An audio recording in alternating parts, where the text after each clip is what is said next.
On a bar stool, kinda short and kinda square, through the foam in his mustache, his voice filled the air. Talking about a state of mind, son. Talking about the state of Jefferson.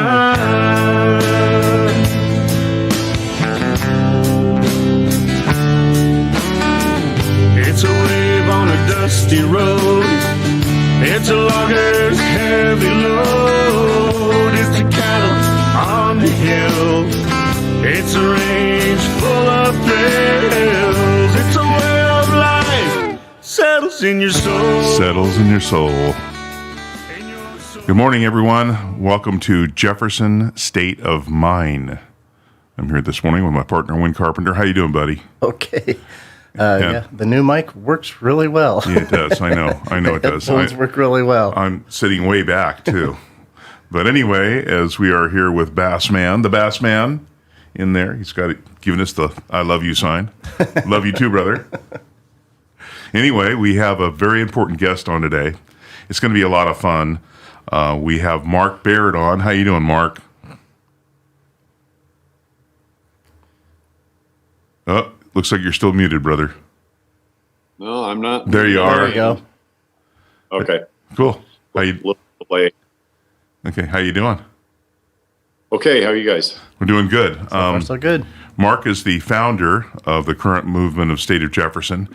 He's been the spokesman and has taught a lot of us a lot about the Constitution, liberty, and has been pushing this movement hard and hard and hard. And I think that Mark has come up with basically this movement and this thought process. It really is the only way to regain our liberty. We see no other way. Without proper apportionment, there really isn't another way. So with that, Mark, could you give us a little bit of the history of Jefferson and then what led you into this movement? It started with a speech in Wairika, 2013, I guess, and Stan Statham, who had a referendum placed on 31 county ballots in the state of California, I believe it was 1989. And that referendum, it was a plebiscite and unfortunately had no force of law. But in that plebiscite, it asked, would you rather leave the state of California and form a new state under Article 4, Section 3, or would you rather remain in California? And 28 out of 31 counties voted overwhelmingly. And I'm not talking about 49-51. I'm talking about 60% in favor, 70, 68%, numbers like that, to leave the state of California because California is ungovernable. We have no representation in the state house. And so after that, he got a bill passed through the assembly, and there are a lot of stories about what it took to do that, and I'm not going to relate those now. But then because of some personal animosity between him and the Senate pro tem at the time, the bill never left the Senate committee, and it was never voted on. So once again, living proof that we have no representation, because it was the will of one man that vote would never see the light of day. And it probably would have passed because in those days we had at least some honest representation, although not adequate representation. There have been many attempts to separate California into a couple of parts. The first one was in 1862, and it actually passed the Assembly. It passed the Senate. It was signed by Governor Walker.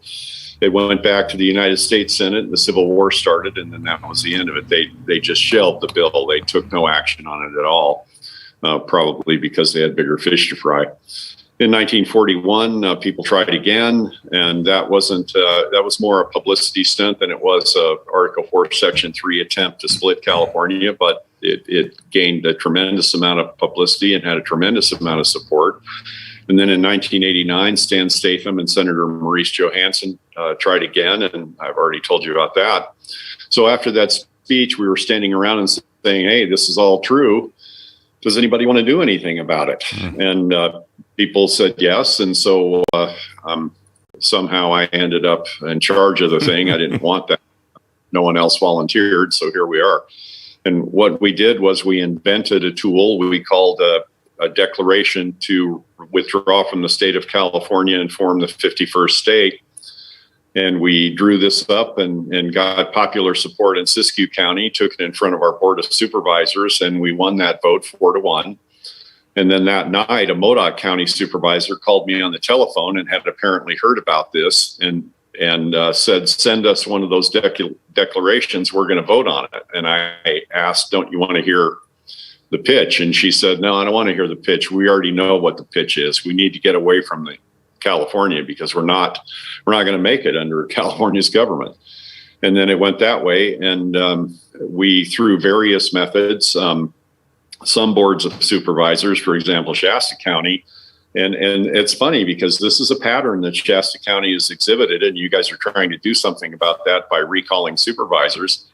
They voted not to hear about it. And they also voted that it would take a majority vote for any future board to even hear about the state split effort. They didn't want to know, they didn't want to hear about it, and they didn't want anyone else to hear about it either. So the people never got their chance. And what you guys did down there, that was where the principle of gathering signatures came from. And you gathered in excess of 50,000 signatures. And by that method, and which represented more than 51% of the people who voted in the last governor's election, it was kind of along the lines of a legitimate petition. You went into the Board of Supervisors and told them, well, since you voted not to hear about it, we went to the people. We have 50,000 plus signatures. Therefore, Shasta County is part of the Jefferson effort. However, because you voted not to hear about it, you, the Board of Supervisors, won't be. The people will take over. And if we accomplish a state split, you won't be asked your opinion. You won't be asked for input. We will appoint a citizens committee. And then I think when Carpenter turned around and walked out of the chamber, and I thought that was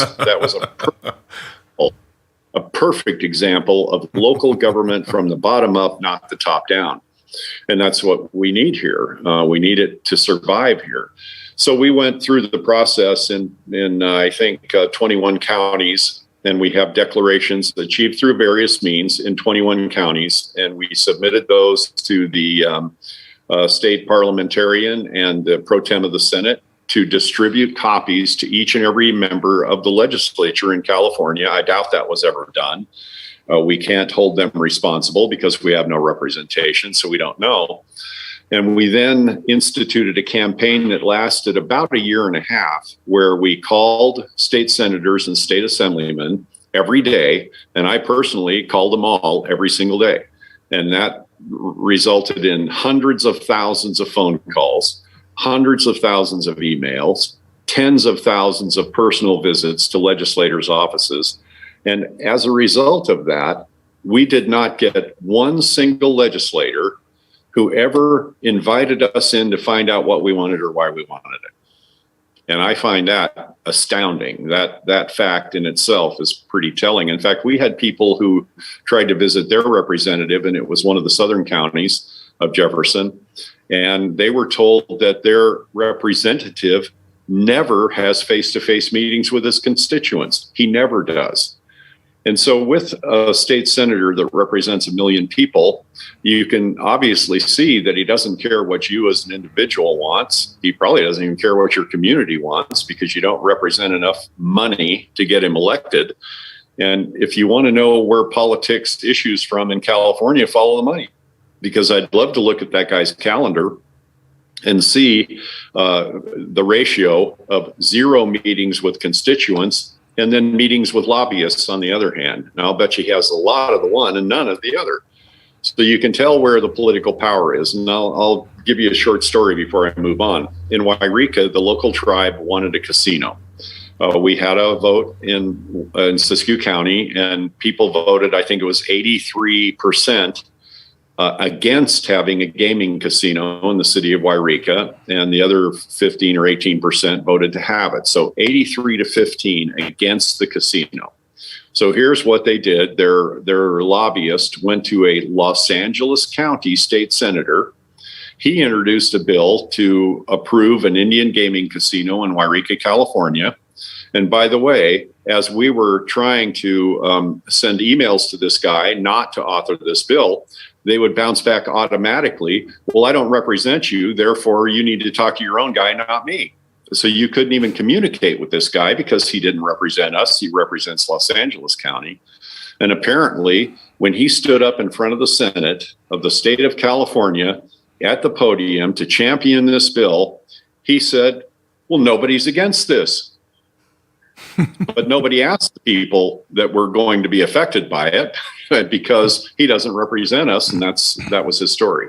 So that's how representation works in California. And when you look at the numbers, if it takes 1 million people and to form one Senate district, and he got a call from one of his constituents once a year, that would mean he'd be able to spend something like, and don't quote me on the math because I did this a long time ago, 2.7 seconds per day in an 8-hour day with each one of his constituents, and you'd never get any answers.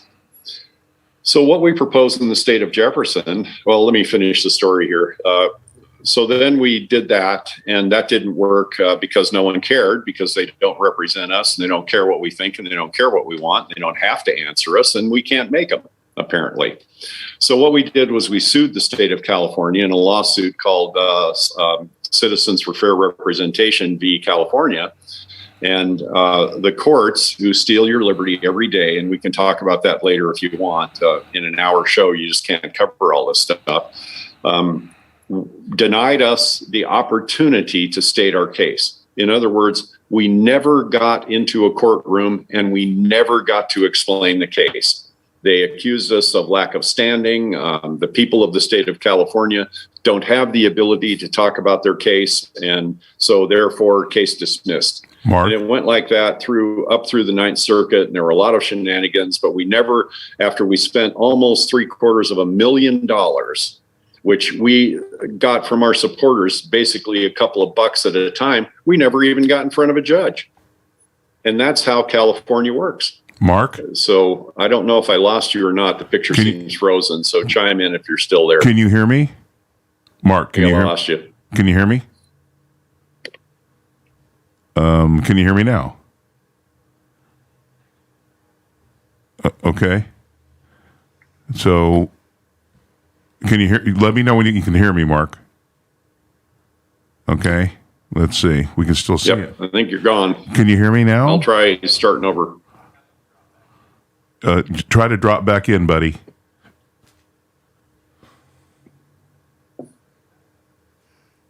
Okay. I just texted him to let him know to pop back in.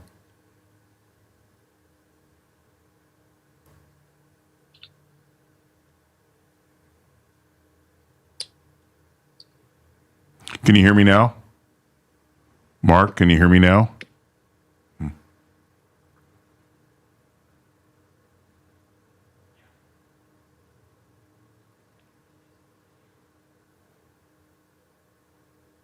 Okay. Okay. Well, he's spot on with what he's saying, and he's got a lot more to say. yeah, the one part too, we did go to the executive branch, and Mark had made an appointment with the executive branch to see the governor after we had tried the legislative branch. And that was Governor Brown. Was it Brown at that time? Yes, it was. Okay, we went to see Brown, and at that particular point in time... Okay, can you hear me? We can hear you. Can you hear us? I have nothing on your end. Okay. Still can... We were talking about the executive branch when we went there. We made an appointment with Governor Brown. A bunch of us were standing outside his office, and he sent out one of the highway patrolmen that are his personal guards. Those are his security for the Capitol building, yep. The highway patrolman out, and the highway patrolman made the comment that the governor is doing the people's business. Well, aren't we the people's business? Aren't we the people? Aren't we the people? And when we went in there, or we tried to go in there, he wouldn't let us in, didn't want to talk to us, said he had other things to do with the people's business, and they sent us to drop off our declarations over down the hall in a little tiny room, a little tiny mail room. It was a mail room. Yeah. It was a very cool mail room. It was original to the building. So it was pretty cool to see the mailboxes in there, and it was about the size of a closet. And so we opened the door thinking we were all going to walk in, and you're just like, whoop, you kind of get stopped real quick, and there are plastic boxes. And this is all pre-COVID, obviously, but they wanted you to put whatever you had in this plastic box and then close the door and walk out. And then once you walk out, then somebody comes out of their office and grabs that material, whatever it is you drop off. And that's how they transitioned the mail from us to them to wherever it was supposed to go. So at that point, we'd gone to the legislative body, nothing there, as Mark had stated. Right. We went to the executive body, nothing there. Right. So then we had to go to judicial, and I know that you played an instrumental part in that, Wynn. By the way, you probably guys don't have us, you can't see us, but that's okay because Wynn and I have a face for radio. We do. You have a voice for radio? I definitely have a face for radio. Anyway, so maybe it's a blessing. Anyway, we have a little bit of a technical difficulty here. The guys are working on it. But why don't you take us a little bit through the court case? I'll maybe preface it a little bit on how that works, because this was our last shot, was judicial, that we felt. Right. Now, to get into court, you have to have something called standing first. That means you want something. What we wanted was representation. We proved we had lack of it. We proved that our vote had been diminished and diluted. We had to prove we had harm.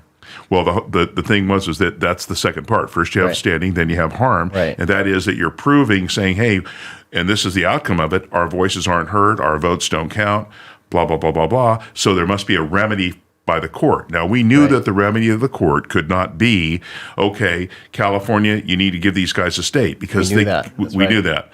But the part they could say is that, you know what, this is true. They have lack of representation. They have dilution of vote. This was done by the court, which culminated in a bunch of court cases that ended up with Reynolds versus Sims. That's how we got one man, one vote.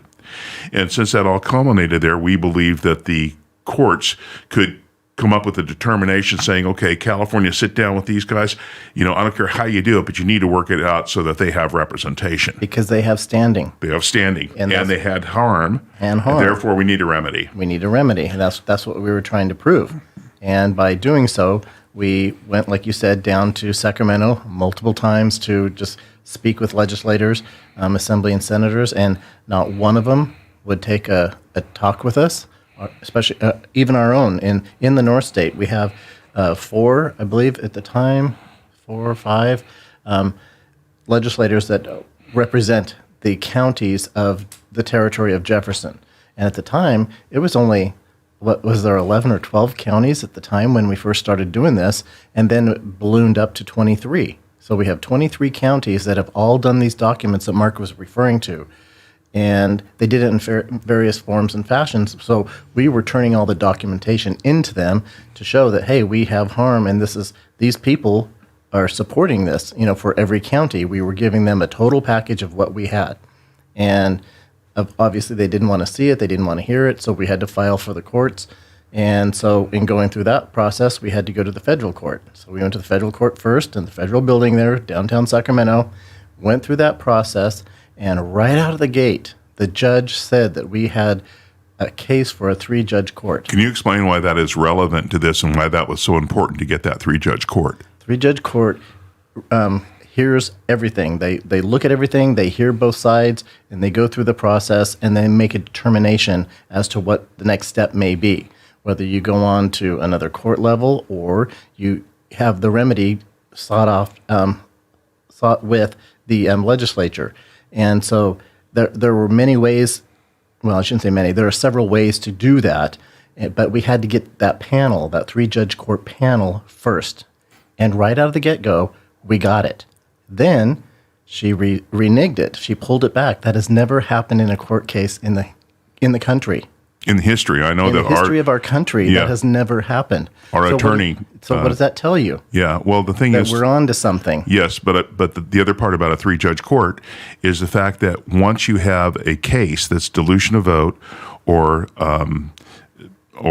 lack of representation, the appeal process, the appellate process from a 3-judge court in federal court goes directly to the Supreme Court. Right. And that's what we wanted, was to have it go to the Supreme Court. Now, we were given that, I remember we were given that 3-judge court, and Mark called a bunch of us. I remember sitting out by the pool with a bunch of people at our house, and we were jumping up and down, having a good old time. Then a week later, as you said, she pulled it back. She pulled it back. Now, the thing that was really highly irregular about that is that one of our attorneys, Gary Zerman, made the comment that This has never happened in the history of courtdom. This has never happened. No one has ever given a 3-judge court and then pulled it back. And that was brought up during one of the hearings That we was had. during the hearing, and that's part of our. That was part of our. What do you call the? Oh my gosh, when they do the transcript. It was part of the transcript, so it's all legal. It's all there, and we know for a fact that it was because we got the recording of the transcript and we got the printed version of the transcript. So it's in both. We know that was there. So that judge kind of put herself out on a wire there by doing that. Now, why did she do that? Did she get a call from the Capitol building 4 blocks away? No. Did she get a call from somebody else? No. She went and got advice from the Ninth Circuit. Well, at the time, Chief Justice. we didn't know that. We didn't know that. We didn't know that. But when that happened, we're all speculating. And then that comes out to be where she says that she went and talked to another judge in another court system about that. And it's like, that's not what's supposed to happen. And that was a violation on her part in doing that. Well, in getting advice, first of all, from the Chief Justice of the Ninth Circuit, I mean, basically she's just going and saying, hey, I gave them a 3-judge court. Should I have given them a 3-judge court? And she's getting advice from somebody who hasn't heard testimony. Right. So it's highly irregular. And later on, when we hired Judge Alex Kaczynski, who happened to be the last Chief Justice of the Ninth Circuit that was a conservative, that was actually appointed by Ronald Reagan, but had retired, I think, in 2011. When we hired him, he used the term, this is highly irregular, which means it's illegal. You can't just all of a sudden go to another, you make a determination. And when they picked these 3-judge courts on the Ninth Circuit, Mueller still would have been one of the judges. She gets 2 more to help her with this. But once they understood what the appellate process was, there was a pucker factor. Yep. And here's the thing that always threw me about the CFR case. If, in fact, it really wasn't that important, in fact, it's, come on, you guys, you silly people running around in green shirts and stuff. If it was so ridiculous, then why did they do something that's never been done before, in court, and by somebody getting and asking for a 3-judge panel and then changing their mind, and not only changing her mind, but changing her mind because of what she was told by her superior? That's amazing to me. That is just... And so she put herself in a legal predicament by doing that. And that's not going to go away. So those are the kind of things that happen. And now, guess what? She's the chief of the federal district now out of Sacramento. Isn't that wonderful? Oh, yeah. The criminals keep climbing the ladder. They keep climbing the ladder and doing everything. And we knew going in it was going to be a long shot going into the courts because courts are corrupt in California. We knew that then. But they have truly proven themselves now, since then, that is indeed the case. Courts are corrupt. They are manipulated. They are made to be used by whoever's in power. And we know who's in power. And then they get things on them or do whatever, and it depends on how they come through.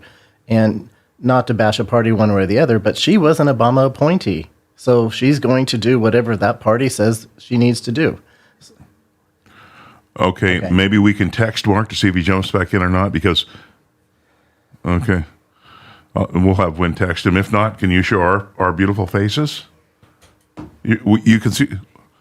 They can. I thought we were hiding. What are you guys laughing about? So funny. Well, you can forget the Sierra Nevada, buddy.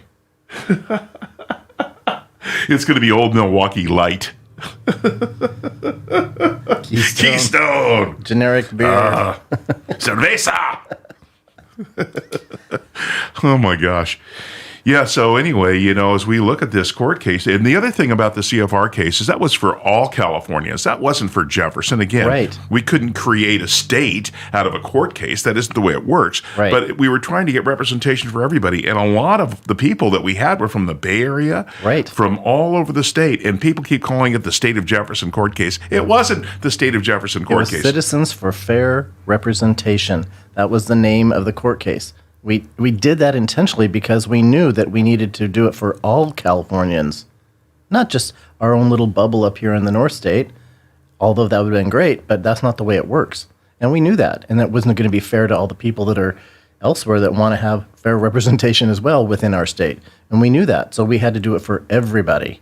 And that's what we did. You know, and you brought up such a great point about the courts. You know, Article 3, Section 1 of the United States Constitution talks about the judges. It talks about that. They serve a good behavior. Yeah. And that's all in B is in capitals. And what that means is that they have to abide by the law. They have to abide by the Constitution. Mm-hmm. They have to abide by that. And but who holds them accountable? No, that's the problem. Nobody's holding them accountable. That's the problem. And again, that would have entered into the court case too, because in California in 1862, when we were capped at 40 senators and 80 assemblymen, we had 55 judges. Right. Now we have over 2,500. How does the legislative body grow? Or how does it even have any control over 2,500 judges? Yeah, it doesn't grow because the judicial branch did, obviously, 2,500 now. Yes. But the legislative branch, we're still at 120 total. And how does that work? And the executive branch grew with 527 agencies. We should have around 16,000 representatives by the numbers that we started with in California, given the way it should have grown. We should not have 120 representatives, Assembly and Senate in total. We should have around 16,000 for fair representation for all citizens of California. That is what needs to happen. And they know that because we've been bringing it up about the representation model. Look at the East Coast. Is it Vermont or New Hampshire? One of those? New Hampshire. 3,500? Yes. Is what their representation model is. Yeah. It's like, okay, they're making it work. Well, it's because that's the way it should work. You see, you can't have, we actually had a revolution over that issue. Mark, are you back there, buddy? We want to see your smiling face. There he is. Can you hear us? Can you hear us, Mark? I can hear you. Can you hear me? Yes, sir, we can. Yes. Anyway, we brought up the story about the executive branch while you were gone. We talked about how we stood outside the governor's office and he couldn't talk to us because he wanted to do the work of the people, or when a bunch of us are standing out there with an appointment that we had scheduled. But we went through the judicial process, and I remember the day that you called and you were excited about the fact that Judge Mueller gave us a 3-judge court. You want to talk a little bit about that? And then when she went back and she reneged on that.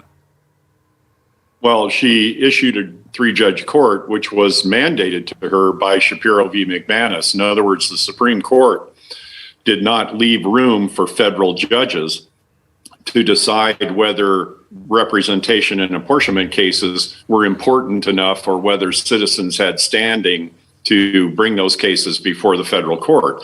They had a very simple bar. If the case was not frivolous or without merit, her only option was to appoint a 3-judge court. Well, we have her on the record saying that the case was not frivolous and it was not without merit. In fact, she said it was a very serious political question.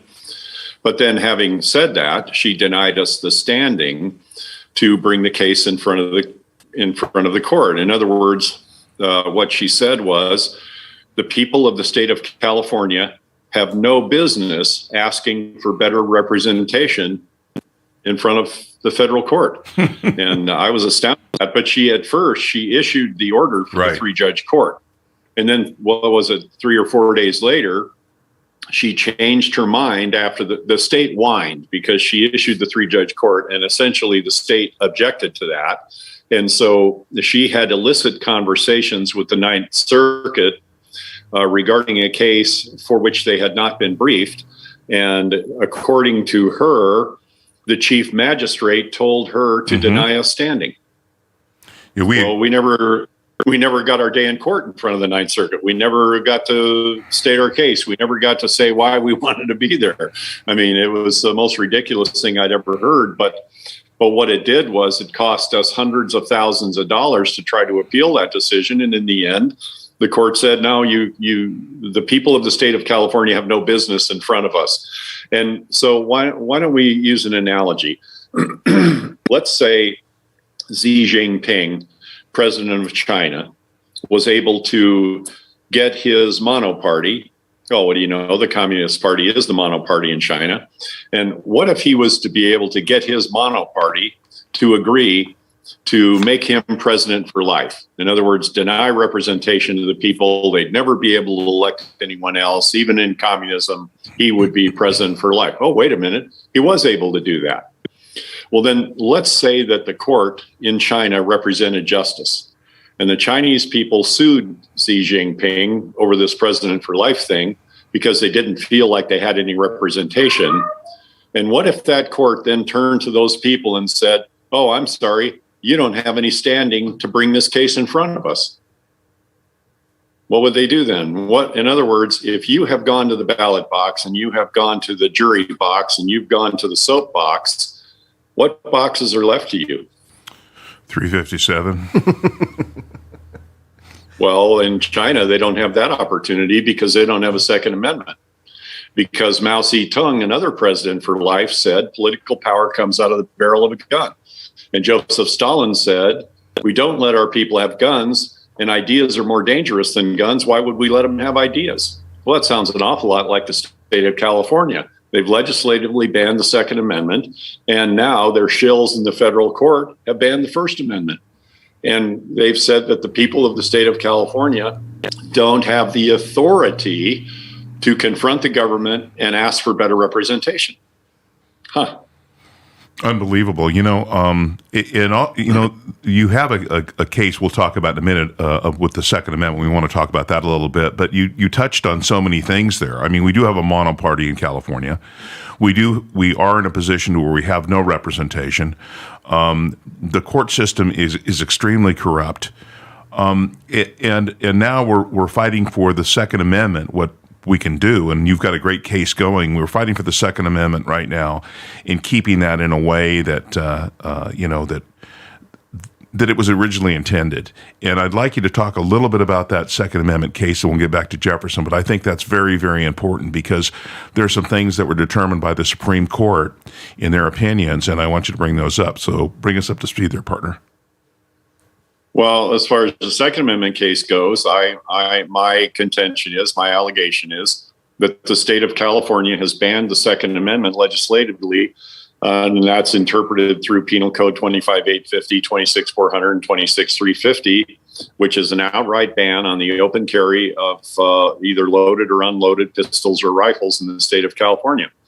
And there are very few exceptions to that. And some of the exceptions are a may issue policy in counties with less than 2,000 people to issue open carry permits. Although the Department of Justice has perverted that legislation, and they refuse to author applications where you can apply for those open carry permits. And in fact, no such permit has ever been issued in the state of California. Hey, Mark, what's the population count again? Less than how many? 200,000. It has to be less than 200,000 people. Okay, yeah, because you kind of cut out a little bit when you said the numbers. That's why I just wanted to reiterate. And even if you did live in such a county, and even if you were issued such a permit, and no such permit has ever been issued in the history of this program, you would not be able to exercise the Second Amendment outside your county because those permits are only good in the county of issue. You have to be a primary resident in that county. And so you would have a very limited exercise, even if permits were ever issued, and they're not. And the permits don't even exist, do they? No, the permit doesn't even exist. The application for the permit doesn't even exist. So then why do they have that as a requirement? Say again? Why do they have that as a requirement? If the sheriff can't give it to you because there's no form to to give to you, why does that even exist? Well, it exists so that you think you have some freedom and you don't. Right. There you go. There you go. And if you think you have liberty in this state, guess again, because you don't. You don't have liberty over your speech. You don't have liberty over the defense of yourself and your family. You don't have liberty over your money. You don't have liberty over anything. I mean, the Department of Motor Vehicles can go straight in your bank account and take your money, and the bank lets them. I don't remember ever giving them my account number. You don't have to. That's the point. If you ever wrote a check to them, if you've ever written them a check, they have your bank account number. Yeah, that's true. That's true. Yeah.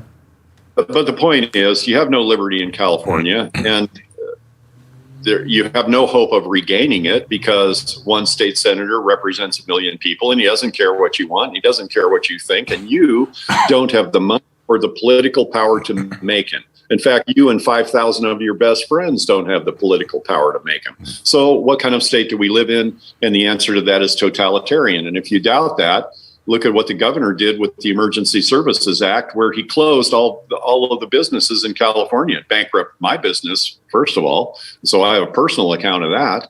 And he did that illegally. And way too late in the game, some federal court declared that it was illegal, but it's too late. The damage is already done.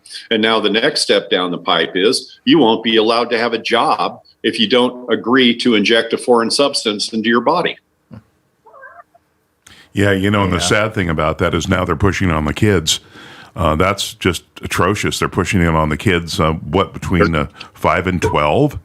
Well, they're not just pushing it on the kids. They're already teaching the kids the joys of a gay lifestyle in elementary school. They're teaching critical race theory to all these children. They're teaching children to hate themselves because of the color of their skin, or to feel superior to others because of the color of their skin. They're teaching that in school. And we allow it because we don't do anything to stop it, and we don't have any liberty, and we don't have any representation. And quite frankly, I hate to be the laughing stock of a free society, because it's about the most unfree place you could possibly live, with the single exception of communist China, and we run probably a close second to them. I mean, the next thing is going to be a concentration camp where we round up all conservatives and the unvaccinated. Yeah, and a lot of people they look at this, they go, "Oh, that would never happen here. That would never happen here." But I would submit to you that many people now changed their tune because you really don't put anything past the government. Mark, how would things be different in Jefferson? We have just completed the Constitution that was about 3.5 years in the making. What would be different in Jefferson? And explain some of that stuff to the people. Well, here's the most important distinction in the state of Jefferson. As Alex de Tocqueville said in 1825, and none of these concepts are new, by the way. We didn't invent any of this. All of this has been talked about for thousands and thousands of years. It's all been done before. All of the things that the government in excess is doing, it's all been done before. It's been tried hundreds and hundreds, if not thousands of times, to subjugate people all over the world.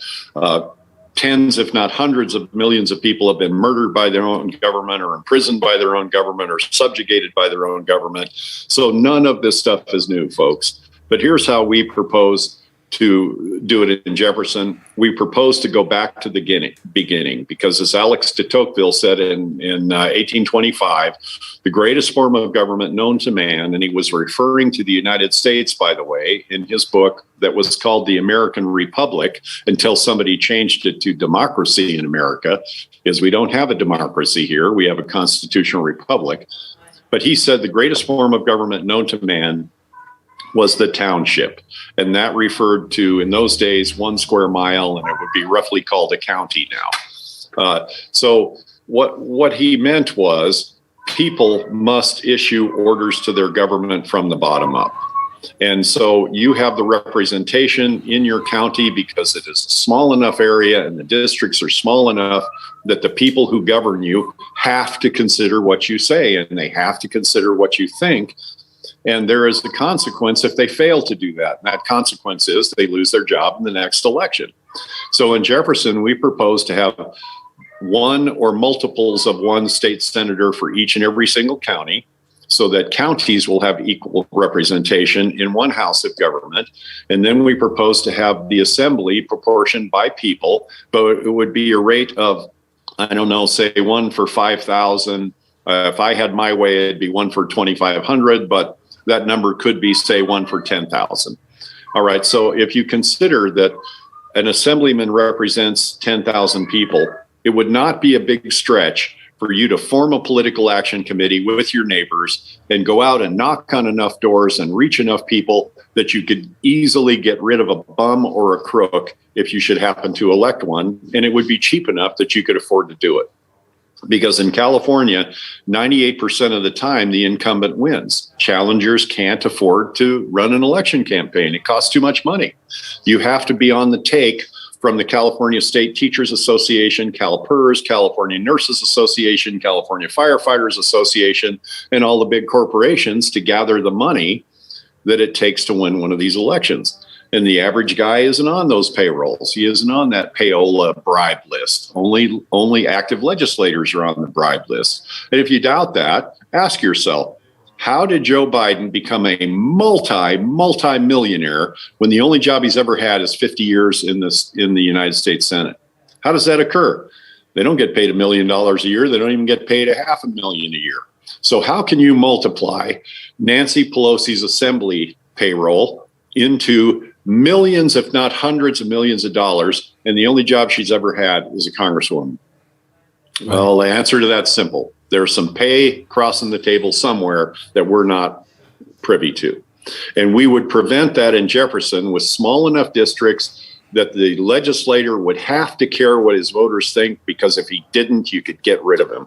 That's the footing in it, almost in its entirety. There's other stuff, but that's basically the groundwork for the state of Jefferson. Can you talk about the equal footing doctrine? That is such an interesting subject, but the equal footing doctrine is something that answers a lot of questions for people. You know, how do you get, first of all, we have more natural resources in the state of Jefferson than all the rest of California combined. But could you go to go into that, please? Well, the equal footing doctrine is not really a reference to resources, but it stems from a Supreme Court case called Hagan versus Pollard Lessee back in the early 1800s. And it was when Alabama became a state, the federal government said, in every state, by the way, is formed in Article 4, Section 3 with the consent of the state legislatures involved. And in the case of territories where there is no state legislature, it is a majority vote of the people to join the union. And then it was with the consent of Congress under Article 4, Section 4, that the state has a Republican form of government. And that comes in the form of a piece of legislation called your Enabling Act. And that Enabling Act includes your state's constitution, or your new state's constitution. So in Hagan versus Pollard Lessee, the state of Alabama was going to be admitted to the union, but the federal government stipulated, well, yeah, you can be in the union, but we want to keep the fishing rights, and we're going to keep this, and we're going to keep that, and you're not going to have access to your tide lands, and so on and so forth. And so that went to the Supreme Court under Justice Taney. And by the way, Supreme Court used juries in those days. They don't use juries anymore. But nevertheless, and what the Supreme Court said was, no, that's not going to fly. Why on earth would any state join the union with lesser privileges and lesser access to liberty than the original 13 colonies? Right. Why would you have 13 states that have a certain level of privilege, and then you have the rest of the states that don't have near as much and don't have as much freedom and don't have as much access to their own land, and so on and so forth?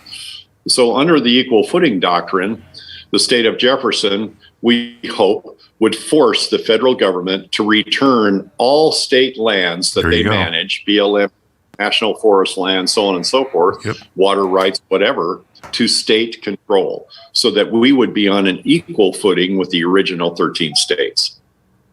That's great. And that's why I mentioned the natural resources, because the BLM would be non-existent. Null and void. Null and void. You know, Mark, probably wouldn't be a bad thing, given that they're not maintaining the properties that we have out here in each county in the North State that, you know, are burning up like crazy. Siskiyou County, where you live, Shasta, where we live, and all the neighboring counties that have been ablaze for the last, 10 years now. You can't go through. We have a fire season. We don't have an occasional fire.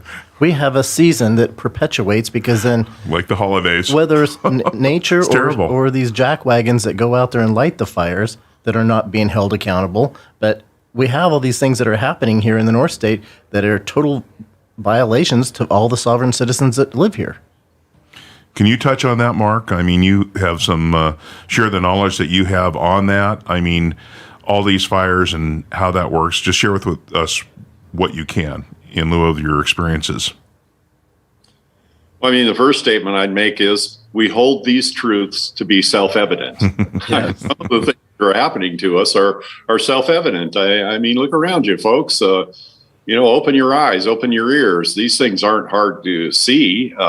You have principles in the federal government where for 100 years they refuse to cut down a tree, and they're afraid of harming the environment, and oh my gosh, global warming, and oh, the sky is falling, and Chicken Little was in charge of all the property. And now you have a situation where forests are terribly overstocked. I mean, what we call them is cow hair forest, where the trees are as small as cow hair and they're about as close together. And they're when they burn with an intensity that really can't be stopped by human efforts. I mean, there are some fires you can't put out. They're too hot, they're too tall, they move too fast. And if you try, you'll be vaporized in the attempt. So, that's the situation we have today. We have terribly overstocked forests in California due to bad management, poor management, or no management on the part of BLM and the state of California, because they're all eco-terrorists now. And what do you know? The state's burning down. So there are two ways to move fuel off a mountain. You can sequester the carbon in a tree by cutting it down and making something out of it, like a chair, a table, a house, or whatever. Or you can light her up and let that carbon back into the air. And people are so against clear cuts, but they don't really understand that well-managed clear cuts mimic fire without having to have the fire. In other words, a well-managed clear cut and second growth and old growth and whatever growth you want to talk about is a fire break. It's a natural meadow for wildlife. It's a way to slow wildfires down when you have this patchwork quilt of clear cuts. It's a way for a fire not to become so devastating that it burns down whole towns and everybody in them. But people have abdicated their responsibility to educate themselves because they're too comfortable and they're too busy playing video games and watching television and watching the Hollywood stars who tell them how to live, how to think, what to eat, what to do, what to breathe, what to buy, and what to sell. And they have stopped paying attention to the government that controls their lives. And whenever you close that window where you stop paying attention, now you have no idea whether government's doing a good job or a bad job. And I think that it is very important for people to know, no, nobody loves politics. I mean, I certainly don't love reading the volumes of documents that I read every day. I'd much rather read about airplanes or whatever I like. Much rather be out playing with the horses. But if I don't do this, then I won't know what people like Nancy Pelosi are doing, and I won't know why they're doing it, and I won't know how to stop them from doing it.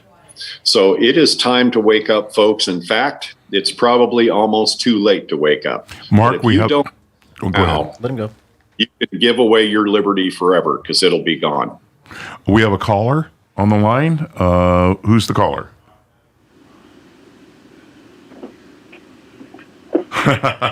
Jeremy. Hey, Jeremy. How are you, brother?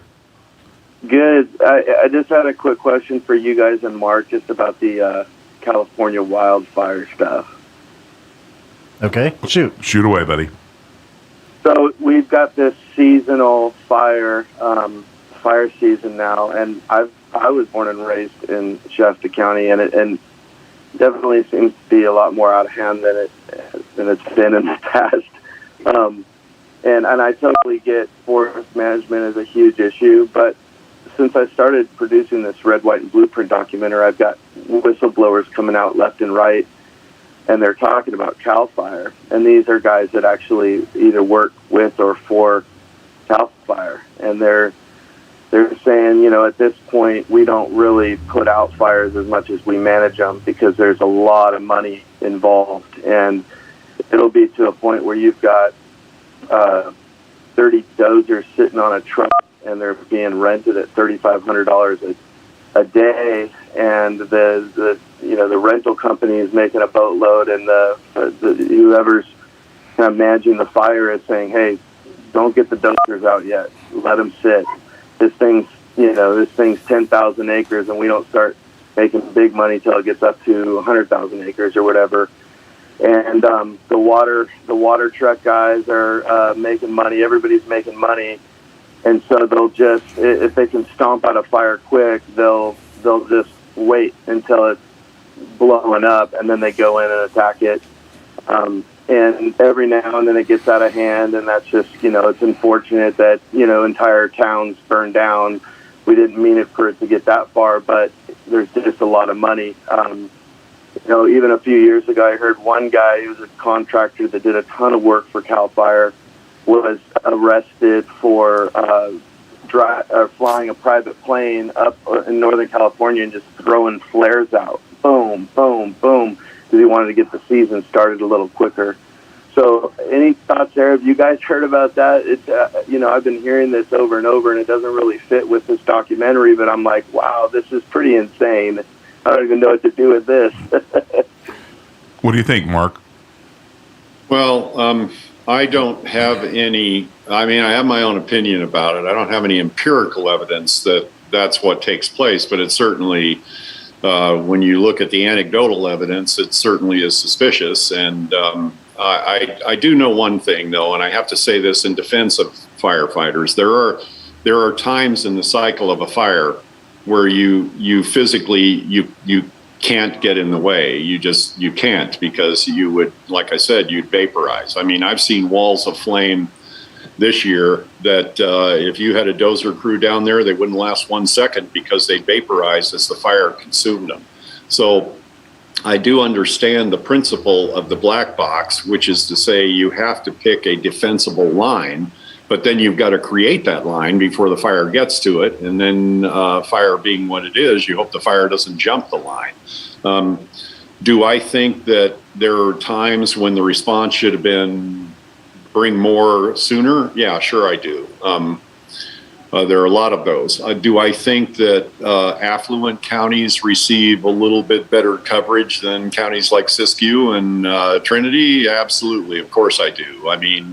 Just from where I sit, which is pretty low down in the food chain, I think we respond to fires in some areas a lot faster than we respond to fires in other areas. Now, having said that, I don't have any real evidence as to why that takes place. I don't know whether it's logistic or whether it's intentional. I genuinely don't. I would hate to think that someone is making a decision, a physical decision, to let some communities burn, but communities with more money get better service. I wouldn't want to think that.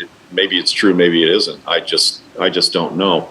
But I think fire is a cottage industry. There is a ton of money being made on fire in this state.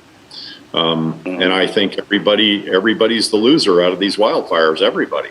And all you have to do is fly over the Dixie Fire and see vast tracts of ground that will never come back in our lifetime, never, and may not come back for 1,000 years. And then you look at managed, where these guys go in and they log the ground, they clear out the underbrush, they plant new trees, and in 20 years, that's a viable forest again. So you have to ask yourself, who's doing the better job managing, the federal government or private enterprise that has a vested interest in making that land better? And that's an easy question to answer. Awesome. Well, thank you. That's very insightful. Thanks, Jeremy. Thank you, Jeremy. Mark, that's some interesting stuff. With Lassen Park, we lost 3/4 of Lassen Park. 3/4 of it. That is just so unacceptable. Yeah.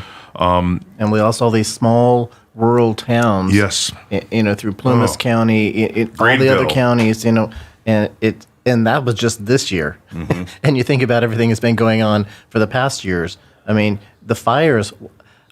I know that you have a greater experience than any of us as far as flying over fires. What do you see that's different now than when you started? Is there a difference? Well, there's just more. The difference is there's more. I think that the fire, like everything else, is seasonal. There are some years it's horrible, or some years it's less horrible, and some years it's only terrible. Yeah.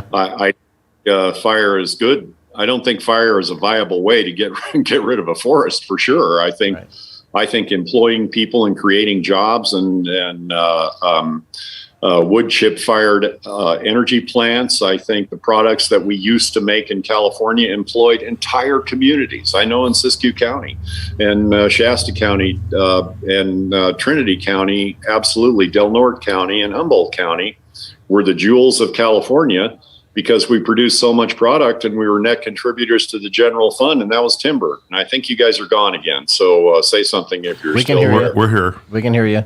We just like I lost you. Can you hear me now? Okay. Looks like he may have lost us again. Okay. Anyway, okay, well, Mark, maybe you can text him, and we have about 5 minutes to go anyway. Oh, you can hear me? Okay, Yeah, well, I'll just keep talking then. Can you hear me? These counties were the jewels of California, and we were net contributors to the general fund, and people were raised in these communities and had children, and those children grew up here and got jobs and had families of their own. And none of that's true today, and it was an environmental swindle by the state of California and other environmental terrorists. And so that's how we got to this point. And unless we regain the ability to use the resources responsibly that surround us, we're not going to have communities. We'll all be broken. We'll all be gone. And I know in my county, we're very close to that right now. Very, very close to it. And once the environmental swindle ripping out the 4 perfectly functional, fully operable hydroelectric dams on the Klamath River is accomplished, and the environmentalists get $4.5 billion for their trouble, we will be gone. So none of us will be around to talk to you anymore, and we'll all look for other places to live where we can actually raise our families and make a living. And that's not in California. What's to stop them from, what's to stop all this from going across the United States, though? They say what starts in California Goes everywhere. Goes everywhere. Yeah. So anyway, I guess that we lost you there, Mark. Anyway, that was Mark Baird. Sorry about the difficulties we had, but Growing pains. Growing pains. Well, not so much that as it is that where he is. He's up in, just so folks know, I mean, it's way up in Etna. It's in Mugginsville, and some of the reception isn't really what it could be. Right. And his internet isn't what it could be. So a lot of that is just on the end up there. There's not a lot we can do there, but we will get that stuff resolved. We've got about 3 minutes to go here, and I think that that people need to take heed. This is a gentleman who has a vast amount of knowledge on a lot of different things. He understands and has been there. I mean, he has been there fighting fires. He has been there going to the legislative body and speaking up for our rights. He's been there and studying the Constitution, understanding how the law works. He was a sheriff deputy. He's a pilot. He was the longest, most experienced DC-10 pilot in the world. So when you look at all the different things that Mark has accomplished, and I'm just singing the guy's praises because of just trying to sing his praises. I'm singing his praises because of the fact that he's a very reliable source on the things he talks about. He is very knowledgeable on the things he talks about. And, I think that what we have to understand now is that with the government, state or federal, especially the state of California, there is really nothing we can put past them. What do you think, my friend? I agree 100%. Nothing at all, because you see what's going on, even here locally, here in Redding. Now, one of our school districts, one of our schools, is requiring that every student that attends that school and every teacher or staff member that work at that school have to be vaccinated. It's crazy. It's like, are you flipping kidding me? It's like, who in their right mind is going to allow their child to be jabbed like that just to attend one of the prestigious schools here, which to me really isn't prestigious. They're all good schools. We have great schools here. We have great teachers that are out there being forced to do the garbage that's being thrown upon them now. We have some administrators, we have some school boards, and we have some superintendents that truly need to go. They're doing children harm, irreparable harm, and they're doing the same thing to the staff. So that those folks need to go. And it all comes back to the Board of Supervisors saying, we're not going to comply. We're not going to do this, and we're not going to force our sovereign citizens of this great county to have to do this garbage. Whether they're all saying, well, we won't get the money. Screw the money. Who cares about the money? We'll make it work. There are ways of making it work. Well, and we also talk about the vaccine. If you get vaccinated, you still can get it again. Right. If you get vaccinated, you can still give it again. Give it again, and, that's right. And you have to get a booster for the vaccination because the COVID virus will mutate. Right. And the other thing is that really and truly the pharmaceutical companies have no accountability and no responsibility and no guarantee. They're untouchable. So would you buy brakes from someone Put your kids in the car, drive down the road on the freeway with brakes that end up being faulty. The faulty brakes create an accident, everybody's hurt, and the car company or the brake company just says, well, kind of the luck of the draw. You can't do anything to us. Stop and think about the logic and common sense that you need to have to understand, do you really want something injected into your body like that? Right. So with that, I think we've got to wind down here. We got about 25 seconds to go. We want to thank Mark Baird. Amazing. We will have him on again. We will have Janet Chandler on soon. We will talk about the Jefferson Constitution. And you know what, my friend? What's that? Well, it looks like time has come. For 51. Let's get it done. Amen.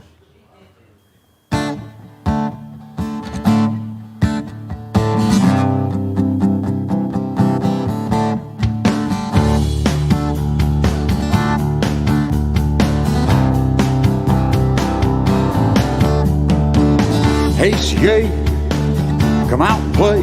Have you seen the bill we all have to pay? It's not our bill, we had no say. You don't serve us, you serve LA. The time has come for 51 in a Jefferson state of mind. You don't know us, you have no clue, and still you're telling us what to do. We don't know you or what you face. It's time to start a brand new state. The time has come for 51 in a Jefferson state of mind. Jefferson state of mind, carved from lessons we all learned through time. And to my new state, I will always be true. She's gonna shine in the red, white, and blue. It's really better off this way. The welfare you won't have to pay. You keep your royal pedigree. All we're asking is set us free. The time has come for 51 in a Jefferson state of mind. And in the end, it's very clear, anything that we hold dear will never see the light of day. With California run this way, the time has come for 51. The time has come for 51.